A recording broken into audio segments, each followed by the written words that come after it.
ہے رمضان میں آتی نماز تراویح، سنو کیا سکھاتی نماز تراویح۔ الحمدللہ رب العالمین والصلاة والسلام علی سید المرسلین، اما بعد فاعوذ باللہ من الشیطان الرجیم، بسم اللہ الرحمن الرحیم۔ الصلاة والسلام علیک یا رسول اللہ وعلی آلک واصحابک یا حبیب اللہ۔ الصلاة والسلام علیک یا نبی اللہ وعلی آلک واصحابک یا نور اللہ۔ مدنی چینل کے ناظرین، پروگرام درس تراویح میں آپ کو خوش آمدید کہتے ہیں۔ اللہ پاک ہم سب کو قرآن پاک کا نور عطا فرمائے اور اس نور سے ہمارے سینوں کو روشن اور منور فرمائے۔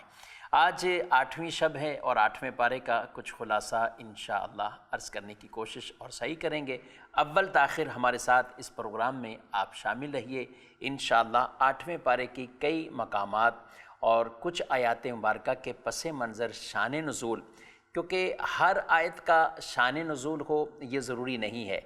بعض ایسی آیات ہیں کہ جن کا سبب نزول اور شان نزول باقاعدہ بیان کیا ہوا ہے، اور ایسی آیات مبارکہ علماء نے ان کی تعداد 500 کے قریب بیان کی ہے کہ جن کی باقاعدہ کوئی نہ کوئی سبب، ریزن، کوئی واقعہ یا کوئی سوال ایسا ہوا کہ جس کے جواب میں اللہ پاک نے آیات کا نزول فرمایا، تو اسے سبب نزول اور شان نزول کہا جاتا ہے۔ 8ویں پارے کی ابتدا میں ہی ایک کفار کی طرف سے مختلف طرح کے اعتراضات تھے، کیونکہ کفار نے جتنے اعتراضات حضور علیہ الصلوۃ والسلام سے کیے یا مطالبات کیے، تو آپ صلی اللہ علیہ وسلم کے ایسے سے معجزات ظاہر ہوئے۔ جب معجزہ ظاہر ہوتا تو وہ مکر جاتے، کہتے نہیں یہ کچھ اور ہو گیا۔ 8ویں پارے کی پہلی آیت مبارکہ ہے، اس کے بیسک پیچھے ریزن وہ یہی تھا کہ کچھ کفار نے آپ پر یہ مطالبہ رکھا کہ فرشتے ہم سے ملاقات کریں، ہم ان فرشتوں سے پوچھیں گے، ان کو اصلی صورت میں دیکھنا چاہتے ہیں۔ اچھا، آپ مردے زندہ کریں، آپ مردے زندہ کریں، ہم اس مردے سے پوچھیں گے کہ آپ جو کہہ رہے ہیں وہ حق ہے نہیں ہے۔ یہ مطالبہ کیا۔ اللہ چاہتا تو یہ سب کچھ یہ بھی ہو جاتا، کیونکہ حضرت عیسیٰ علیہ السلام مردوں کو زندہ کرتے تھے۔ قرآن میں واضح بیان فرمایا، اللہ نے فرمایا میرے اذن سے، یعنی بِإِذْنِ، یہ کلمات موجود ہے کہ وہ مردوں کو زندہ کرتے تھے، اللہ پاک کے اذن سے کرتے تھے۔ وہ شفا بھی دیتے تھے، اللہ کے اذن سے دیتے تھے۔ وہ نبینے ان کے پاس آتے، وہ ہاتھ پھیرتے تو وہ آنکھیں ان کی روشن ہو جاتی تھی، برس کے مرض چلے جاتے تھے۔ تو یہ کیسے تھا؟ اللہ کے اذن سے، اللہ نے انہیں عطا فرمایا۔ تو یہاں بھی اگر ایسا معاملہ ہوتا تو بالکل، اور بھی اتنے معجزات ظاہر ہوئے، لیکن اللہ پاک نے اپنے پیارے محبوب صلی اللہ علیہ وسلم کو یہ فرما دیا، اے محبوب یہ جو مطالبہ کر رہے ہیں، ہم اگر ان کو فرشتے وہ دکھا بھی دیں، ان کو مردے بھی دکھا دیں، یہ پھر بھی ماننے والے نہیں ہیں۔ اللہ تو دلوں کے حال جانتا ہے نا، کہا یہ پھر بھی ماننے والے نہیں ہیں، تو اس لیے ان کو یہ نشانی بھی نہیں دکھائیں گے۔ ارشاد فرمایا 8ویں پارے کی پہلی آیت مبارکہ، وَلَوْ أَنَّنَا نَزَّلْنَا إِلَيْهِمُ الْمَلَائِكَةَ وَكَلَّمَهُمُ الْمَوْتَى، اور اگر ہم ان کی طرف فرشتے اتار دیتے اور مردے ان سے باتیں کرتے، مردے ان سے باتیں کرتے، وَحَشَرْنَا عَلَيْهِمْ كُلَّ شَيْءٍ قُبُلًا مَا كَانُوا لِيُؤْمِنُوا إِلَّا أَن يَشَاءَ اللَّهُ وَلَكِنَّ أَكْثَرَهُمْ يَجْهَلُونَ، اور ہم ہر چیز ان کے سامنے جمع کر دیتے، ہم ہر چیز ان کے سامنے جمع کر دیتے جب بھی وہ ایمان لانے والے نہ تھے، جب بھی وہ ایمان لانے، مگر یہ کہ خدا چاہتا، مگر یہ کہ خدا چاہتا، جس کے لیے اللہ کی مشیت ہو۔ اور فرمایا لیکن ان میں اکثر لوگ جاہل ہیں، اکثر لوگ جاہل ہیں۔ تو 8ویں پارے کی پہلی آیت مبارکہ کا شان نزول، سبب نزول یہ بیان کیا کہ مشرکین کی طرف سے یہ سوال ہوا، اور ان کے اس سوال پر، ان کے اس کہنے پر آپ صلی اللہ علیہ وسلم ہمیں مردے زندہ کر کے دکھائیں، تو اللہ پاک نے فرمایا اگر یہ بھی ہم کر دیتے تو یہ پھر بھی ایمان نہیں لاتے، یہ پھر بھی ایمان نہیں لاتے، کیونکہ ان کے دلوں پر، جن کے دلوں پر مہریں لگ چکی ہیں۔ ختم اللہ علی قلوبہم وعلی سمعہم وعلی ابصارہم غشاوہ، کہ وہ جن کے دلوں پر اللہ نے مہر لگا دی ہے اور ان کے کانوں پر آنکھوں پر گویا کہ پردے آ چکے ہیں، تو وہ کیا ہیں؟ ایمان نہیں لاتے، وہ ایمان نہیں لانے والے، وہ ایمان نہیں لانے والے۔ تو اے محبوب آپ ایسے لوگوں کا غم نہ کریں، کیونکہ ان کو سب کچھ دکھا بھی دیتے انہوں نے پھر بھی ایمان نہیں لانا تھا۔ تو یہ آیت مبارکہ اس کے حوالے سے نازل ہوئی۔ اسی کے ساتھ ہی آگے ایک اور مشرکین کا اعتراض تھا، وہ کفار کہنے لگے کہ یہ عجیب بات ہے کہ جو جانور خود بخود مردہ ہو جاتا ہے آپ لوگ کہتے ہو وہ حرام ہے، اور جس کو خود ماریں اس کو کہتے ہو حلال ہے، تو یہ دونوں میں کیا فرق ہے؟ یعنی ایک خود ہی مر گیا وہ مردار ہو گیا، اور ایک خود جس کو تم نے ذبح کیا تو اس کو کہتے ہو تم حلال ہو، تو دونوں میں فرق کیا۔ تو بیسک ان کا اعتراض ہی احمقانہ تھا، بے وقوفانہ تھا، کہ ہم تو اللہ پاک کے احکامات کے تحت جو کچھ کہتے ہیں ہم اپنی مرضی سے نہیں، جو اللہ کا حکم ہے۔ تو یہ آیت نازل ہوئی فَقُلُوا مِمَّا ذُكِرَ اسْمُ اللَّهِ عَلَيْهِ، کہا کہ کھاؤ مما ذکر اسم اللہ علیہ ان کنتم بآیاتہ مؤمنین، کہا کہ تم کھاؤ جس پر اللہ کا نام لیا گیا ہو، جس پر اللہ کا نام لیا گیا ہو، اگر تم اللہ کی آیاتوں پر احکامات پر مومن و ایمان رکھتے ہو، تو وہ تو اللہ کے احکام کے پابند۔ تو فرمایا کہ یہ جو مردہ ہو گیا، خود بخود مردار ہو گیا، وہ حرام کیا گیا ہے شریعت نے، اور جس کو خود وہ مارتے ہیں یعنی ذبح کرتے ہیں تو اس پر اللہ پاک کا نام لیا جا رہا ہے اور اللہ کے نام سے اسے ذبح کیا جا رہا ہے، اور یہ اللہ نے خاص اپنے لیے تعظیم رکھی اپنے اس نام مبارک کے ساتھ کہ جن جانوروں پر اللہ کا نام لیا جائے گا وہ حلال کہلائیں گے، اس کے علاوہ حلال نہیں۔ تو جو جانور جن پر قصداً اللہ کا نام نہ لیا گیا ہو اور ایسے ہی اس کو ذبح کر دیا گیا ہو، جان بوجھ کر قصداً تکبیر چھوڑ دی گئی ہو، یا وہ جانور جو ویسے ہی مردار ہوں، تو یہ دونوں مردار ہیں، یہ دونوں مردار ہیں۔ ہاں ذبح کرتے ہوئے کوئی بھول گیا یہ ایک الگ بات ہے، اور اس کی حلت حلال ہونا بیان کیا گیا ہے، مگر جس کو قصداً اللہ کا نام نہ لیا گیا ہو اسے مردار کہا گیا۔ تو کہا ہر اعتبار سے احکامات کا مالک اللہ ہے، احکامات کا مالک اللہ ہے، اللہ جو فرمائے گا یہ حلال ہے تو حلال ہے، یہ حرام ہے تو حرام ہے۔ اور یہ تو کفار نے اعتراض سود اور تجارت کے اوپر بھی یہی کیا، کہنے لگے یہ کیا معاملہ ہوا کہ تجارت حلال ہے اور سود حرام ہے، حالانکہ اس میں بھی پیسہ لیا جاتا ہے اور تجارت میں بھی پیسہ انویسٹ کر کے کچھ بڑھ کر آدمی حاصل کر لیتا ہے، اور سود میں بھی دے کر کچھ زیادہ اضافہ لے لیتا ہے، تو دونوں ایک ہی ہیں۔ لیکن اللہ نے فرمایا احل اللہ البیع وحرم الربا، اللہ نے تجارت کو، خرید و فروخت کو حلال کیا ہے، اس کے ذریعے سے جو نفع حاصل کیا جائے وہ حلال ہے، وحرم الربا، سود کو اللہ نے حرام فرمایا، سود کو اللہ نے حرام فرمایا۔ تو ایسے کئی کفار کے اور مشرکین کے اعتراضات تھے، یعنی اعتراض یہ حضور علیہ السلام کی ذات پر کرتے یا حضور سے سوال کرتے۔ اللہ کو کتنی محبت اپنے پیارے نبی علیہ السلام سے کہ جواب خود رب دیتا ہے اور قرآن میں آیتوں کو نازل فرماتا ہے، جواب رب دے اور قرآن میں آیتوں کو نازل بھی فرمائے۔ اس آیت میں جو فرمایا جس پر اللہ کا نام لیا گیا اسے کھاؤ، اور اس کے علاوہ جس پر نام نہ لیا گیا ہو اسے نہ کھاؤ، یا اللہ کے سوا کسی اور کا نام لیا گیا ہو۔ ایسی کئی آیات مبارکہ قرآن پاک میں آپ دیکھیں گے، اور وہ ذبح سے متعلق ہے۔ ہوتا یہ تھا کہ مشرکین اور کفار یہ ایسے تھے کہ جو اپنے جن معبودان باطلہ جن کی عبادت کرتے تھے پوجتے تھے، ان بتوں کے نام لیتے تھے اور ان کے نام سے اپنے جانوروں کو چھوڑتے بھی تھے، ذبح بھی کرتے تھے۔ ان کی ممانعت کی کہ اللہ کے علاوہ کسی کا نام لیا گیا ہے، یعنی وقت ذبح، تو اس کی حرمت کو بیان کر دیا گیا۔ آج کے دور میں لوگوں نے ان آیات کے ساتھ وہ خیانت والا معاملہ کیا، علمی خیانت کی، کہ یہ خاص ذبح کا موضوع بیان ہو رہا ہے اور انہوں نے مسلمانوں پر لا کے چسپاں کر دیا۔ کہا تم بھی جو جانور کبھی غوث پاک کے نام کا لو، کبھی داتا صاحب کے نام کا لو، کبھی بابا فرید علیہ رحمہ کے نام کا لو، تو تم نے بھی گویا کہ اس کو غیر اللہ کی طرف نسبت کر دی۔ جب غیر اللہ کی طرف نسبت کر دی تو وہ بھی حرام ہو گیا، اور آیتیں یہ پڑھتے ہیں نعوذ باللہ من ذالک۔ حالانکہ غوث پاک کے نام پر ہو یا داتا علی حجویری علیہ الرحمہ کے نام پر ہو، کیا کوئی بھی مسلمان اس جانور کو کیا داتا صاحب کے نام پر ذبح کرتا ہے؟ یعنی وہ نام لے کر ذبح کرتا ہے؟ کیا غوث پاک کا نام لے کر ذبح کرتا ہے؟ نہیں، ذبح کے وقت نام اللہ کا ہی لیتا ہے، بس اس کی نسبت ان بزرگوں کی طرف ہے۔ جیسے آپ گھر میں قربانی کے جانور لاتے ہیں تو آپ کہتے ہیں کہ یہ چچا کی طرف سے، یہ خالو کی طرف سے، یہ امی کی طرف سے، یہ بھابھی کی طرف سے، یہ بھائی اور بہن کی طرف سے، تو آپ نے جانور کی نسبت کی ہے نا۔ عقیقہ آپ کرتے ہیں تو آپ کہتے ہیں یہ میرے بیٹے کا عقیقے کا بکرا ہے، تو یہ بھی تو نسبت کی ہے۔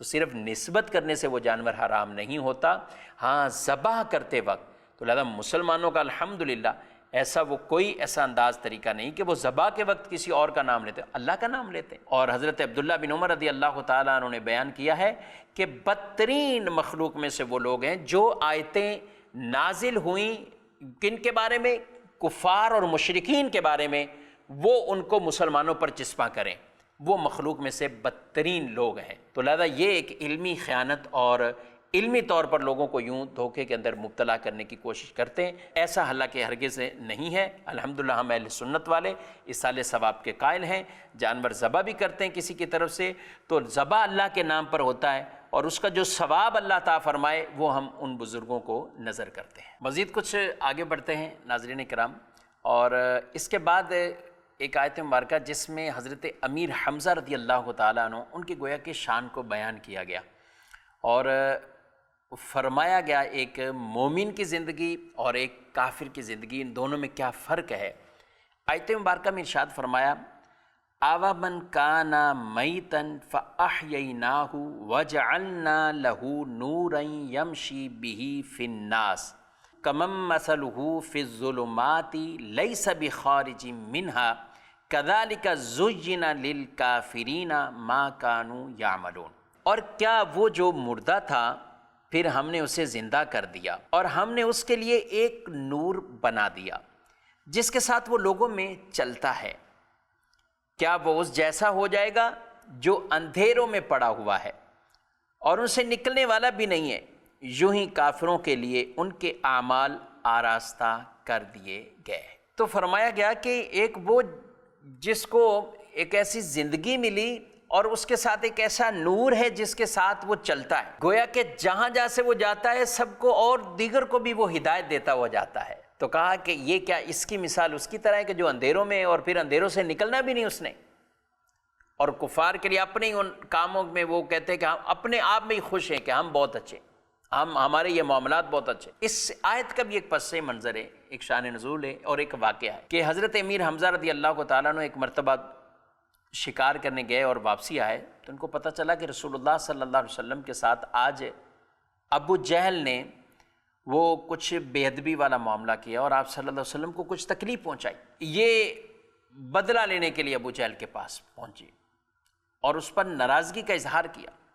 تو ابو جہل نے کہا کہ وہ ہمارے آباء و اجداد کے دین کو باطل کہہ رہے ہیں، غلط کہہ رہے ہیں، ہمارے ان خداؤں کو غلط کہہ رہے ہیں، یعنی جو بتوں کی پوجا کرتے تھے، ہمیں بدعقل کہتے ہیں۔ تو حضرت امیر حمزہ رضی اللہ تعالیٰ نے کہا کہ تمہیں بدعقل کیوں نہ کہا جائے، عقل ہوتی تو پھر تم ان کی پوجا نہ کرتے بلکہ اللہ رب العالمین کی طرف آتے، اس لیے تمہیں بدعقل کہا ہے۔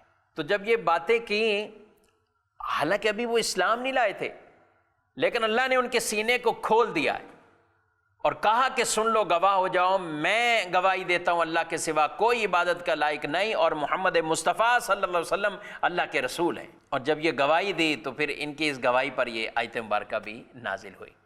اور بھی کچھ شان نزول بیان کیے گئے، یہی آیت مبارکہ حضرت عمر رضی اللہ تعالیٰ عنہ کے حوالے سے بھی بیان کی گئی کہ یہ ان پر بھی ان کے اسلام لانے پر یہ نازل ہوئیں، کیونکہ یہ اچانک ایسے اور عظیم بڑے واقعے ہوئے ہیں کہ حضرت امیر حمزہ رضی اللہ تعالیٰ عنہ کا اسلام لانا اور حضرت عمر رضی اللہ تعالیٰ عنہ کا اسلام لانا، اور پھر جب رسول اللہ صلی اللہ علیہ وسلم نے یہ ایک جماعت یعنی 2 صفوں کی جماعت کو کہا کہ ہم اعلانیہ عبادت کرتے ہیں، تو ایک صف کا امیر حضرت امیر حمزہ رضی اللہ عنہ کو بنایا اور دوسری صف کا امیر حضرت عمر فاروق رضی اللہ تعالیٰ عنہ کو بنایا، اور یوں یہ پہلی دفعہ گویا کہ اعلانیہ کعبۃ اللہ کے پاس عبادت کرنے کے لیے مسلمان ان کی اس صفوں کی نگرانی اور حضور صلی اللہ علیہ وسلم کی قیادت میں اس طرح یہ قافلہ کیا۔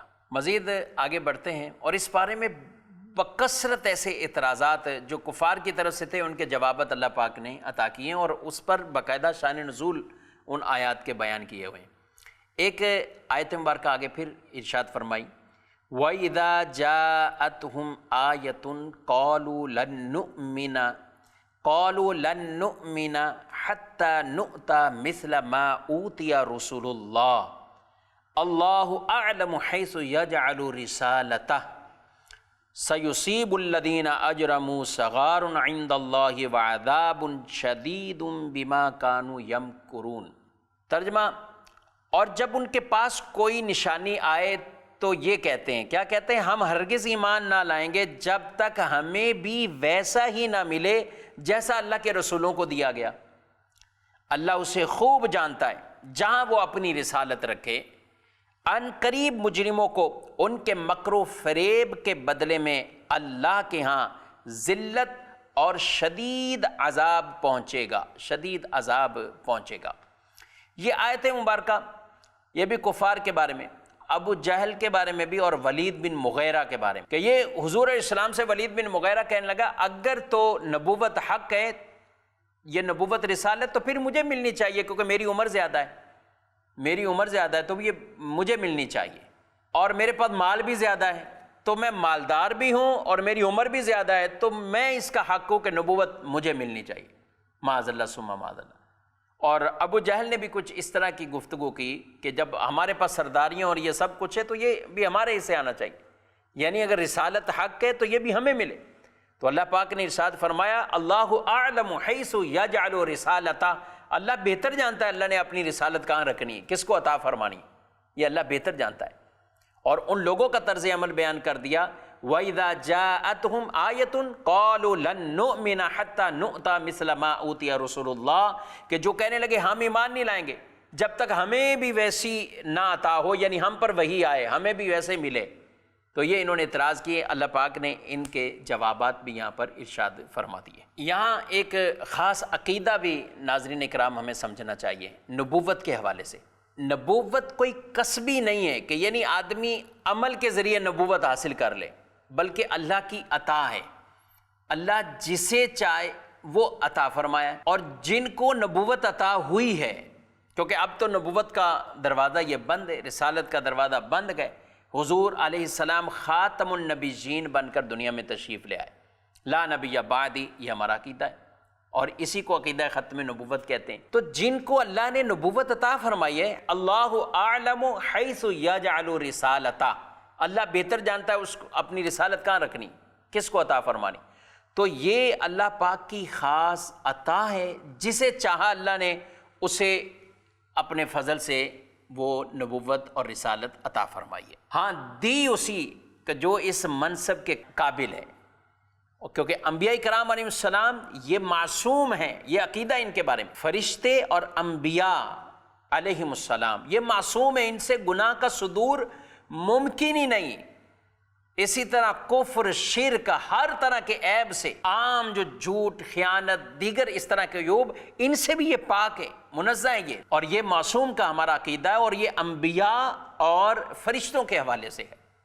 اور نبی کو جو نبوت عطا ہوئی ہے، اس نبوت کا زائل ہونا اس سے یا اسے ممکن ماننا یہ کفر ہے۔ نبی سے نبوت کا زوال نہیں ہے، جس کو نبی بنایا وہ نبی ہے، جس کو رسول بنایا وہ رسول ہے۔ اللہ کے کم و بیش 1,24,000 پیغمبر ہیں، انبیاء کرام، نبی جنہیں کہا جاتا ہے، اور ان میں سے 313 یہ رسول ہیں، اور ان میں بھی خاص اولو العزم رسول ہیں، اور اولو العزم رسول میں حضرت ابراہیم علیہ السلام خاص عظمتوں والے اور شانوں والے، اور حضرت ابراہیم علیہ السلام سے بھی بڑھ کر میرے اور آپ کے پیارے نبی صلی اللہ علیہ وسلم شانوں والے ہیں۔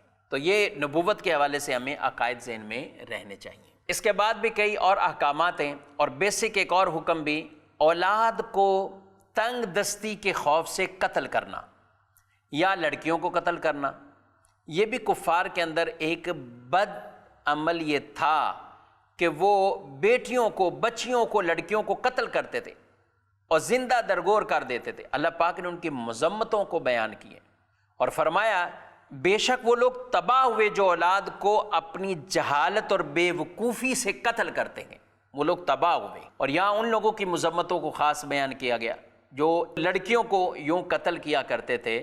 آج بھی ایسا کہا جاتا ہے تنگ دستی کی وجہ سے کہ ہم پال نہیں پائیں گے، پرورش نہیں کر پائیں گے، یہ ایک سبب بیان کیا جاتا ہے جس کی وجہ سے اس طرف آدمی چلا جاتا ہے۔ یا بیٹیوں کے حوالے سے بالخصوص ایک تصور ہے لوگوں میں، یہ مسلمان کا شیوا نہیں ہے۔ مسلمان کو تو بیٹیوں کی پرورش پر خوش ہونا ہے۔ اللہ بیٹا دے یا بیٹی عطا فرمائے، یہ رب کی عطا ہے، جو عطا فرمائے۔ اللہ نے قرآن پاک میں ارشاد فرمایا ہے وَلَا تَقْتُلُوا أَوْلَادَكُمْ خَشْيَةَ إِمْلَاقٍ، کہا کہ اور غربت کے ڈر سے اپنی اولاد کو قتل نہ کرو، نَحْنُ نَرْزُقُهُمْ وَإِيَّاكُمْ، ہم انہیں بھی رزق دیتے ہیں اور تمہیں بھی رزق دیتے ہیں، کہ ان کا قتل بڑا گناہ ہے، بڑا گناہ ہے۔ تو اس تنگ دستی کے خوف سے بھی ایسا کرنا شریعت بالکل اس کی اجازت نہیں دیتی۔ اسی طرح جو خواتین امید سے ہو جائیں اور ان کے بھی 4 منتھ گزر جائیں، 4 مہینے گزر جائیں، اور اس کے بعد ایسا عمل کرنا کہ جس سے بچہ ختم ہو جائے، تو یہ بھی قتل کے حکم میں کہا گیا، کیونکہ ابھی اس کے اعضاء بن جاتے ہیں۔ اور اس سے پہلے کی جو مدت ہے، 4 منتھ سے پہلے کی، اگر وہاں کوئی واقعی ایسی شرعی کوئی عذر پایا جاتا ہو تو اس میں اس کی اجازت اسقاط حمل کی ہے، لیکن 4 منتھ ہونے پر یہ اس کی بھی اجازت نہیں ہے۔ اسی پارے میں اللہ پاک نے عام بھی جو قتل ناحق کرتے ہیں ان کے والے سے بھی ممانت اور اس کی حرمت کو بیان فرمایا، وَلَا تَقْتُلُوا النَّفْسَ الَّتِي حَرَّمَ اللَّهُ إِلَّا بِالْحَقِّ، اور جس جان کی اللہ نے حرمت رکھی ہے اسے ناحق نہ مارو۔ یہ قتل وہ ہے کہ حقوق العباد کے جب معاملات ہوں گے تو قتل کا گناہ ایسا ہے، سب سے پہلے اس کے بارے میں سوال جواب ہوگا، پوچھا جائے گا۔ اور روایت میں کہا گیا قابیل نے اس کی بنیاد رکھی تھی قتل کی، تو جتنے لوگ یہ قتل ناحق کے گناہ میں ہوں گے، ان قتل ناحق کا گناہ ان کو تو ملے گا، مگر بنیاد رکھنے والے کو، قابیل کو، اس کا سارا گناہ بھی ملے گا۔ اور یاد رکھیں قتل صرف قاتل نہیں، قتل کے اندر جو شامل ہو، جو مشورہ دینے والا ہو، جو اس کو کہنے والا ہو، جس کے حکم پر قتل کیا جا رہا ہو۔ آج انسانی جان کی کوئی وقت ہی نہیں رہی، بس آدمی یہ کہتا ہے کہ میری پشت پناہی کرنے والے بہت ہیں، آرام سے جیل سے بھی چھوٹ جائیں گے، عدالتوں سے بھی چھوٹ جائیں گے، سارے معاملات ہاتھ میں ہیں، کوئی پوچھنے والا نہیں ہوگا۔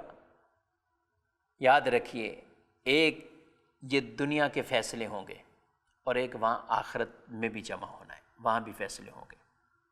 رسول اللہ صلی اللہ علیہ وسلم نے فرمایا کہ قیامت کے دن مقتول قاتل کو لے کر اس حال میں آئے گا کہ اس کی پیشانی اور سر اس کے ہاتھ میں ہوں گے، اور گردن کی رگوں سے خون بہہ رہا ہوگا، گردن کی رگوں سے خون بہہ رہا، اور کہا جائے گا، اس سے پوچھا جائے کہ اس نے کیوں قتل کیا؟ اے میرے رب، اس نے مجھے قتل کیا۔ ایک اور روایت میں فرمایا قیامت کے دن مقتول بیٹھا ہوگا، اور جب اس کا قاتل گزر رہا ہوگا تو وہ اسے پکڑ کر اللہ کی بارگاہ میں عرض کرے گا، کیا کہے گا؟ اے میرے رب، اس سے پوچھ، اس نے مجھے کیوں قتل کیا؟ اس نے مجھے کیوں قتل کیا؟ تو اللہ تعالیٰ قاتل سے فرمائے گا تو نے اس سے کیوں قتل کیا؟ تو وہ کہے گا مجھے فلاں نے کہا تھا، حکم دیا تھا، میں نے اس لیے اس کو قتل کر دیا۔ تو چنانچہ قاتل اور قتل کا حکم دینے والے دونوں کو عذاب دیا جائے گا، دونوں کو عذاب دیا جائے گا۔ تو دنیا کے اندر تو کوئی چیز چھپ بھی سکتی ہے، آزادی بھی مل سکتی ہے، پشت پناہی سے رقمیں بھی ہاتھ میں آ سکتی ہیں، عہدہ بھی مل سکتا ہے، لیکن اس وقت اس کا جواب کون دے گا؟ اس وقت اس کا جواب کون دے گا؟ بہت مشکل ہو جائے گا جواب دینا۔ دنیا میں لوگ چاہے بزنس پوائنٹ پہ ہوں یا سیاست کے معاملات ہوں یا کچھ اور ہو، اپنا راستہ کلیئر کرنے کے لیے جو کچھ ہوتا ہے وہ کر گزرتے ہیں، یہ نہیں سوچتے کہ آخرت میں اس کا جواب دینا بہت مشکل ہو جائے گا۔ ہر وقت آدمی اللہ کی بارگاہ میں ڈرتا رہے اور آخرت کی گرفت کے حوالے سے ضرور وہ ڈرتا رہے۔ اسی پارے کے اندر ایک اور اخلاص کی بڑی دعوت دی گئی، فرمایا قل ان صلاتی و نسکی و محیای و مماتی للہ رب العالمین، اے محبوب آپ فرما دیجیے بے شک میری نماز، میری قربانی، میری زندگی، میرا مرنا سب اللہ رب العالمین کے لیے، اللہ رب العالمین کے لیے، لا شریک لہ وبذالک امرت وانا اول المسلمین، اس کا کوئی شریک نہیں، اسی کا مجھے حکم دیا گیا ہے اور میں سب سے پہلے مسلمان، میں سب سے پہلے مسلمان۔ تو اپنے ہر عمل میں اخلاص پیدا کرنا ہے۔ نماز ہے تو اللہ کے لیے، قربانی ہے تو اللہ کے لیے، کسی کو صدقہ دینا ہے، خرچ کرنا ہے تو اللہ کی رضا کے لیے ہے، گویا کہ زندہ رہنا ہے تو وہ بھی اللہ کے لیے، دنیا سے جانا وہ بھی اللہ کے لیے. تو یہ وہ ہوتا ہے جسے کہیں کہ زندہ مرنا سب کچھ اپنے رب کے حکم کے تابع. اللہ پاک ہمیں بھی ایسی اخلاص کی دولت بھی عطا فرمائے اور ایسے اعمال کرنے کی توفیق عطا فرمائے. کچھ چیزوں کا اور کچھ آیات کا آج خلاصہ پیش کیا ہے. کل انشاءاللہ 9ویں پارے کا خلاصہ عرض کریں گے. اللہ پاک قرآن کے نور سے ہمارے سینوں کو روشن فرمائے اور ہمیں قرآن پاک کی تعلیمات عطا فرمائے. آمین بجاہ نبی الامین صلی اللہ علیہ وسلم. ہے رمضان میں آتی نماز تراویح، سنو کیا سکھاتی نماز تراویح.